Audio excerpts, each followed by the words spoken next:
انا يعني بدي نبذه صغيره عن مركز الدقي للاشعه وايه اهم مميزاته، وليه هو يعتبر بالنسبه للمراكز الاخرى مميز، لانه المستوى اللي فيه ايه.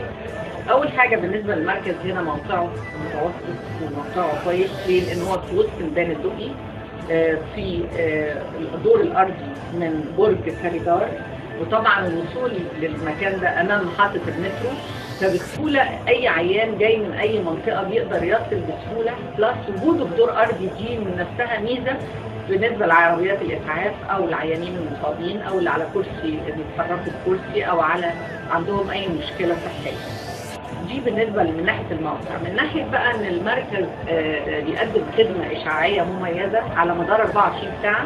دي ميزه ثانيه، لان بعد الساعه 10 بالليل اغلب المصابين لو كان اصابات عربيات، حوادث طرق، او اصابات من اي نوع او نزيف او بيبقوا عايزين يلجأوا لاي حد يسعفهم ويشخص الحاله سريعا عشان يبتدي العلاج منه.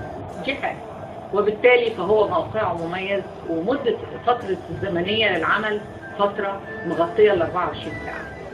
بالنسبة بقى للدقة والتكنولوجي العالي والأجهزة، المركز فيه أشعة مختلفة، كل أنواع الأشعة وكل أجهزة الأشعة المختلفة في مكان واحد، مما يسهل على المريض إن هو يعمل أكثر من فحص في نفس الوقت. فاحنا عندنا أشعة عادية، عندنا الأشعة الموجات الصوتية، وموجات الصوتية بالدوبلر الملون، والموجات الصوتية دي ثلاثية الأبعاد ورباعية الأبعاد.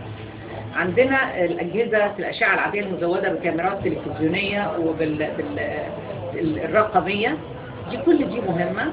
زائد بقى الأشعة المقطعية بالكمبيوتر. والأشعة المقطعية بالكمبيوتر الجديدة الحديثة بتعمل التصوير في 3 اتجاهات، وبتبقى بحيث تاخد العيان ثلاثي ورباعي الأبعاد، فبتشخص بدقة.